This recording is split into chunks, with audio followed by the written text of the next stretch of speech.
Olá, paz de Cristo, que a graça do Senhor Jesus esteja com todos vocês. E nesse vídeo eu quero falar um pouquinho sobre detalhes, irmãos, pequenos detalhes e grandes revelações.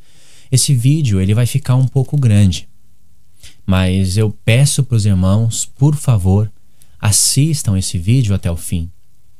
Seja você de qualquer denominação, adventista, presbiteriano ou evangélico, assista esse vídeo até o final. Assista com atenção. Não assista só o comecinho do vídeo e quando encontrar com um ponto que você não concorda, você já para de assistir. Não, assista até o fim. Eu tenho certeza que Deus vai acrescentar muitas coisas para vocês. Ele ficou um pouco longo, mas vai valer a pena assistir. Eu quero que você também dê uma lida na descrição. Eu vou deixar alguns links e alguns detalhes na descrição.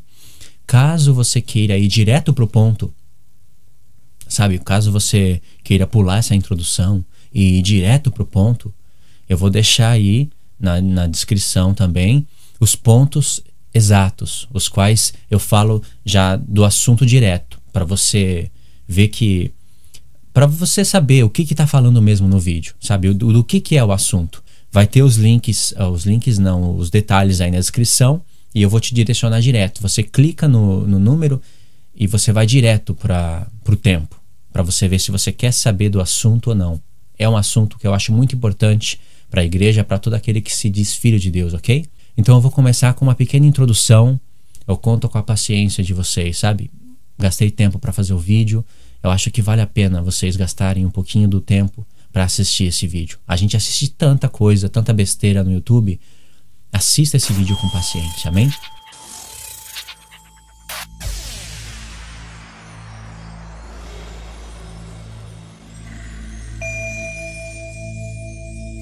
Nesse vídeo eu quero trazer algo interessante, uma reflexão e um pensamento que vai despertar curiosidade em muitos irmãos. Eu creio que isso pode despertar curiosidade em muitos irmãos. Eu quero falar sobre o caminho da cruz.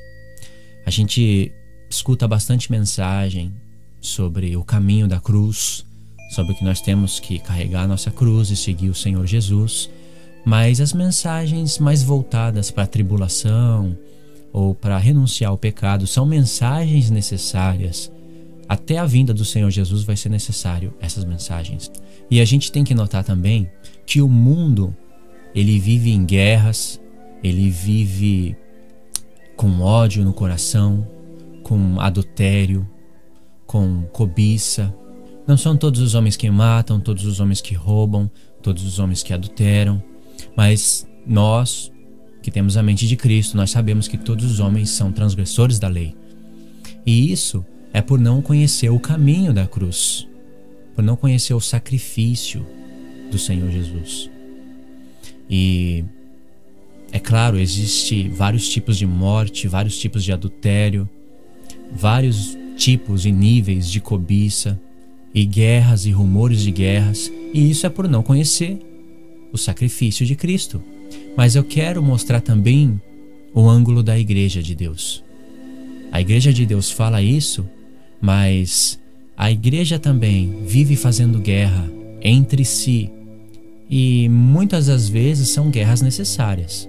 Porque há irmãos que se dizem cristão, que confessam a Deus, mas negam a Deus com as suas obras. Também há irmãos que querem ser mestres da palavra e não são.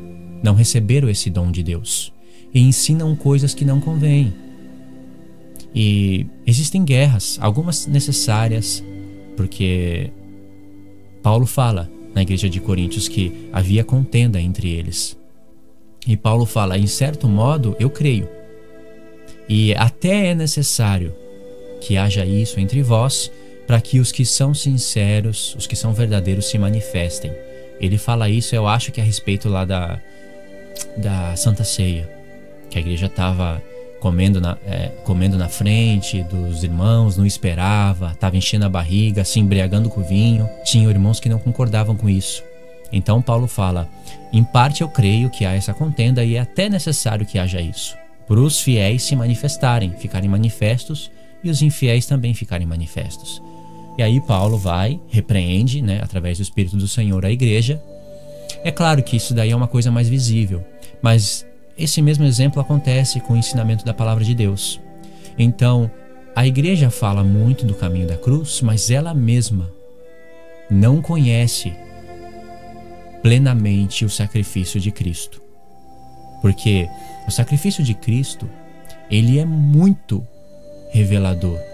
Ele é muito maravilhoso. O sacrifício de Cristo, ele é tão maravilhoso que desde Adão, na verdade, eu vou puxar um pouco antes, desde o primeiro verso da Bíblia, no princípio criou Deus os céus e a terra, esse verso já está aí o sacrifício de Cristo. Talvez você não consiga visualizar agora, mas para quem estuda profundamente as Escrituras sabe, no princípio criou Deus os céus e a terra, aí está o sacrifício de Cristo. Sem o sacrifício de Cristo não haveria necessidade de Deus fazer os céus e a terra. Os céus, é claro que o céu está no plural. O primeiro céu, é claro, é o trono de Deus. Lá é o paraíso de Deus. Nós vemos que agora está como o paraíso de Deus. Mas o céu da terra, esse veio a existir por causa do sacrifício de Cristo. Então, mas vamos pegar de Adão. O sacrifício de Cristo é tão maravilhoso que Deus vem representando a obra do seu Filho através de vários homens. Adão, Abel, depois Enoque, Noé. Noé, Deus trabalha com esses homens, sabe? E esses homens fazem coisas que representam as obras do Filho de Deus. E depois de Noé vem aí, acho que Abraão, se eu não pulei nada, né? Abraão é uma figura do pai e uma figura do filho tremenda. Isaac, Deus trabalha com Jacó através do seu sonho, ali você vê o sacrifício de Cristo.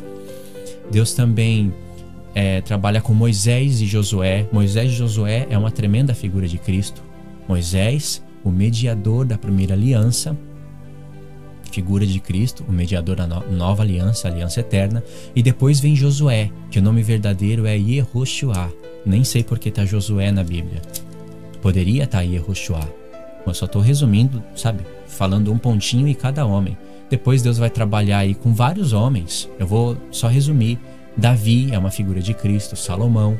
Então, como o sacrifício de Cristo é muito rico, Deus representou por vários ângulos o sacrifício do seu Cristo, o sacrifício do seu Cristo, do seu Messias, em algumas obras de alguns homens escolhidos. Até no erro desses homens, Deus representou o seu Filho. Porque, vê bem, Adão é uma figura de Cristo, mas você vê o contraste. Paulo mostra que aonde Adão errou, Jesus acertou.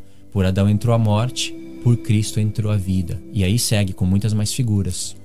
E então, fora da lei, sabe, o tabernáculo, o sacrifício, os dons, o sumo sacerdote, tudo figura de Cristo, sabe? O véu do tabernáculo era a própria carne de Cristo. Então, é muito rico o sacrifício de Cristo. Muito rico. E por ser rico demais, muitas pessoas não compreendem a riqueza desse sacrifício. E eles pensam que Cristo morrendo na cruz, ou, como alguns preferem, e eu prefiro também, no madeiro, Jesus morrendo na cruz, era somente... morreu pelos nossos pecados e ressuscitou para a nossa justificação. E o sacrifício de Cristo é muito mais que isso. E aí pode passar pela mente de alguns irmãos: bom, você está reduzindo o sacrifício de Cristo, dizendo que é somente isso? Como somente isso? Quando eu falo isso, eu não estou reduzindo. É uma expressão para mostrar como outras pessoas reduzem o sacrifício de Cristo. Não eu. Quando eu digo que o sacrifício de Cristo não é somente isso, eu não estou dizendo que isso é pouca coisa. Eu estou dizendo que isso é uma maravilha, mas há muitas outras maravilhas relacionadas com isso que as pessoas não entendem por não atentarem para as palavras dos profetas. Então, na verdade, quem reduz o sacrifício de Cristo, ainda que não intencionalmente, são os irmãos que não entendem a plenitude do sacrifício de Cristo. E eu vou mostrar, pelo menos um pouquinho, do caminho da cruz. Versos que estão relacionados com o caminho da cruz, mas que alguns irmãos enxergam só a primeira etapa e ficam nisso. Pode passar 7 anos, 12 anos e de leitura da palavra, né, de buscando a Deus, e não conhecem essas maravilhas de Deus que fazem parte do caminho da cruz. Lembra, toda vez que se você escutar essa mensagem até o fim, toda vez que você ouvir falar do caminho da cruz, essas coisas que eu estou falando vai estar aí. Elas vão estar aí.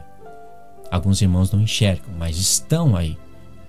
E são coisas proféticas, espirituais, coisas muito úteis para nossas vidas.